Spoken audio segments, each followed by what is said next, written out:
L'adjonction de composés chimiques au carburant pour créer ces effets albédo, mais aussi pour retirer du carbone. Il y a les deux, il y a un double usage. Dans certaines régions, on a observé qu'il se mettait à pleuvoir comme des filaments un peu polymérisés.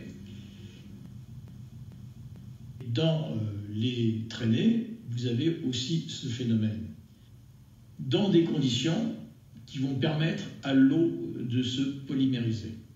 Car l'eau, dans des états extrêmes, peut être liquide, peut être de la vapeur, mais elle peut être aussi un gel, elle peut être aussi un polymère. Et donc d'où ces filaments.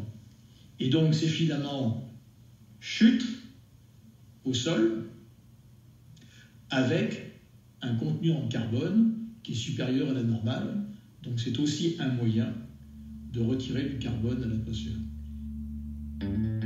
Donc il y a bien des militaires et des industries qui font des expériences volontaires sur l'ajout de produits chimiques au carburant des avions pour créer ces effets albédo ou pour retirer du CO2. Dans tous les cas, il existe bien un lien entre les traînées d'avions et les modifications climatiques. Je viens d'attraper au vol les fameux chemtrails, ce qu'on reçoit du ciel. Ce fameux petite pellicule un peu comme une sorte de tissu Et voilà ce qui nous est balancé par ces fameux avions.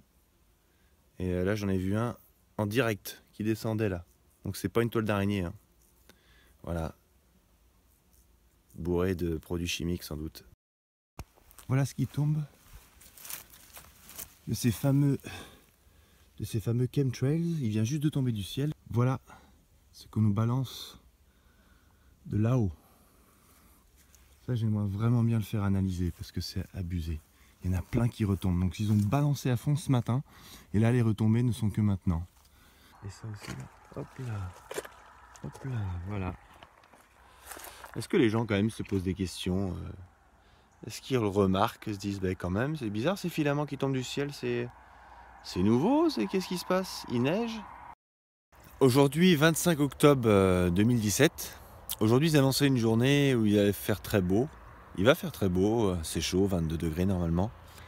Et les jours précédents nous n'avons pas eu des très belles journées. Et là ce matin je me réveille, vous allez voir un peu tous les épandages aériens qu'ils ont prévu de faire, c'est impressionnant comment ils sont bien dessinés, regardez-moi ça.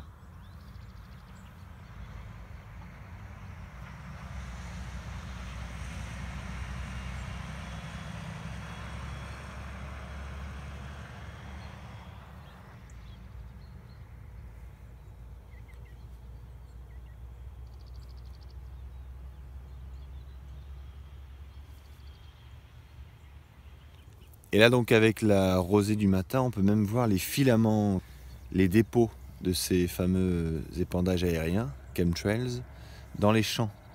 Et bon ça c'est des vieux, ils doivent avoir plusieurs jours, mais on les voit bien en surface.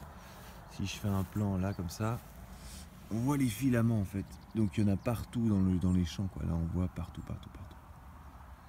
C'est pas des araignées qui font ça, les araignées n'y sont pas, c'est juste les poids de ces filaments qui retombent. Et donc on les voit bien le matin. Bon là par contre, non, là par contre c'est une toile d'araignée ça.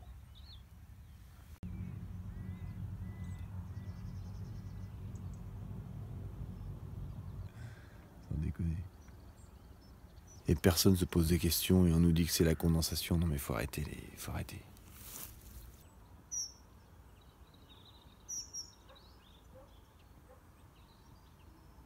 Je ne sais pas si vous allez apercevoir, mais au niveau des fils électriques, il y a plein de filaments qui pendouillent. Vous voyez là tous les petits filaments?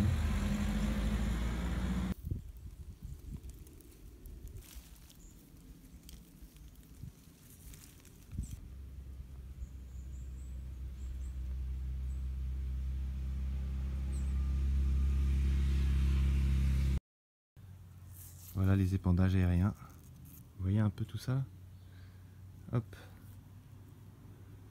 Voilà. Les retombées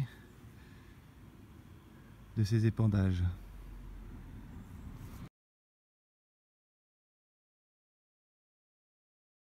Allora, il cristallo che noi poi rinveniamo nelle precipitazioni è quello dei metalli pesanti, appunto detto alluminio, bario, silicio, titanio, quarzo, eccetera.